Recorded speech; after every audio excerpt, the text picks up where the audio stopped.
Aí, quando chegou a hora de nós voltar pro Brasil, eu havia perdido meu visto, né, lá do Paraguai, que eu tinha que sair do Brasil, lá do aeroporto do Rio de Janeiro, né, que nós ia voltar pelo Rio de Janeiro. E eu tinha que mostrar o visto quando fosse sair para o Brasil, quando chegasse no Brasil. Então o visto estava todo borrado, estava tudo apagado, não tinha como eles ver, né? Porque estava tudo apagado o visto lá do carimbo, né? Porque o que constava para sair do país era o carimbo do passaporte lá, porque eu não tinha um passaporte. Aí eles tinham me entregado um papel carimbado. E se aquele papel apagasse, eu teria que pagar uma multa de R$ 250. E eu não tinha esse dinheiro. Então, quando nós chegamos lá no aeroporto, aí eles me chamaram logo na frente, né, a liderança, e falou bem assim, ó, ela deixou o passaporte dela, perdeu o passaporte dela e molhou todinho, aí quando foi achar, tava todo apagado, e nós queríamos saber o que é que faz agora. Qual é o valor que tem que pagar para poder ela compensar o visto ter apagado, né? O carimbo ter apagado do visto, já que ela deixou molhar, esqueceu e lavou a bolsa e deixou molhar o carimbo do passaporte, do visto, né? E quanto é o valor da multa para pagar? Aí eles falaram que era R$ 250, aí falou bem assim tal, que nós éramos uma equipe que eu não ia deixar de ir embora só por causa que eu não tinha um dinheiro e tal, mas a equipe ia pagar o valor porque nós éramos uma equipe e que o caixa da equipe dava para pagar esse valor para mim poder compensar o visto ter sido apagado, né? O carimbo do visto ter sido apagado. Então fez isso, aí resolveu essa questão e tal. Passei por esse constrangimento, gente, foi muito difícil assim para mim e tal. Eu fiquei muito preocupada, sabe? Nossa, por que que eu me descuidei, fui lavar minha bolsa e esqueci do visto dentro do meu RG. E eu lavei a bolsa com o visto dentro do RG e não percebi que o RG estava lá dentro junto com o visto, gente. Molhou, mas foi um descuido meu. E quando isso aconteceu, eu fui orar a Deus para Deus mostrar e foi quando encontraram lá, entendeu? Mas foi um constrangimento assim, mais tipo assim, mas foi algo que me ensinou muito, sabe? Teve um grande significado. Quando chegou o dia da nossa formatura, nossa, foi um momento muito assim bom, sabe, para mim. Ver que eu consegui enfrentar todos os desafios, todas as provações, esse momento de fé, porque, tipo assim, gente, só pode ter sido, assim, algo de Deus mesmo, planejado por Deus, porque, tipo, quando fui fazer a escola, como eu falei pra vocês, só tinha R$ 150. Sabe quanto custava só a inscrição da escola? A inscrição era R$ 300, tinha que chegar no dia que fosse fazer a escola, tinha que chegar com R$ 300 da inscrição e tinha que chegar com R$ 800 da mensalidade, da primeira mensalidade. E a escola no total, gente, só o teórico era 2.400 mais 300 da inscrição, que seria 2.700. E fora isso, tinha um prático que tinha que pagar, entendeu? E fora o prático, tinha o acampamento na mata, entendeu? O Nico. E o acampamento era R$ 250 na época. Então, gente, eu não tinha esse dinheiro todo para fazer isso. E o prático, só a passagem do prático para o Paraguai foi 1.400. E de volta, né? Nós conseguimos uma promoção porque foi na madrugada o voo. Nós pegamos 2 aviões, nós tivemos 2 voos para poder chegar lá no Paraguai. Nós saímos de Maceió, do aeroporto de Maceió para o aeroporto de Guarulhos, São Paulo, e nós pegamos outro voo de Guarulhos para Assunção, a capital do Paraguai, entendeu? Foram 2 voos intensos para nós, assim, mas com escala, né, que passou por outras cidades, outros estados e outros países também, né? Nós passamos também pelo Buenos Aires, né? E pela Argentina também na volta. E pelo Rio de Janeiro.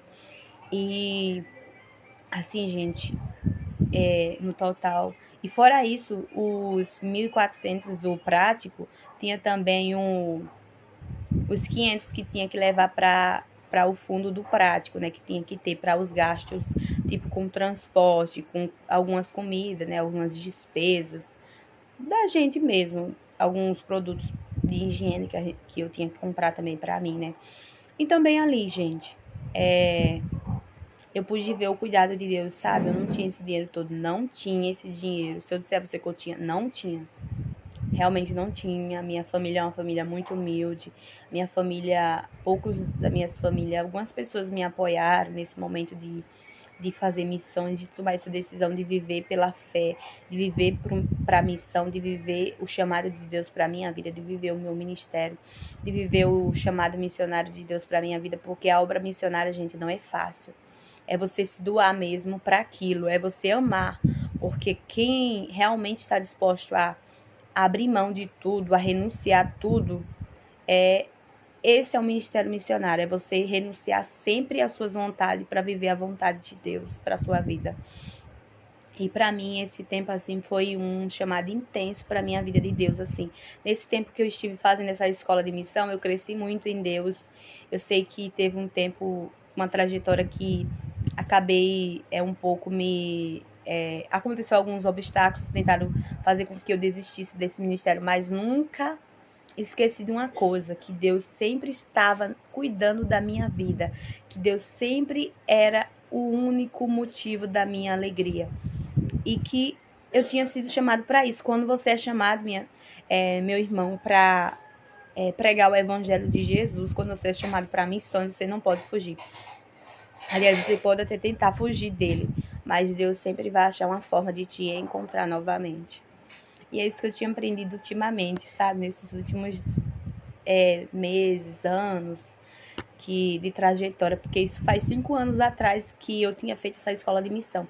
Quando foi em 2018, do final do ano de 2018 para 2019, até o meio do ano de 2019, eu fiz outra escola de missões, que foi a escola RCA, que significa Resgatando Crianças e Adolescentes em Risco. E essa escola era uma escola para trabalhar com crianças. Antes de eu fazer essa escola, eu orei a Deus. E era um momento de viver mais experiências com Deus e ter bastante fé mesmo em Deus. E renunciar mais. E foi um tempo aí que eu estive fazendo essa escola, era 6 meses, se eu não me engano.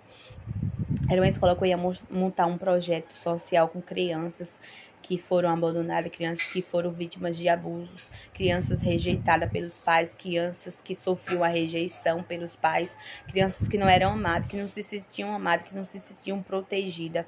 E esse tempo lá que eu estive lá, gente, eu não conhecia ninguém de lá da missão, eu não conhecia o local, eu não conhecia o estado, nem nada. Eu fui para lá para viver um momento de renúncia constante na minha vida.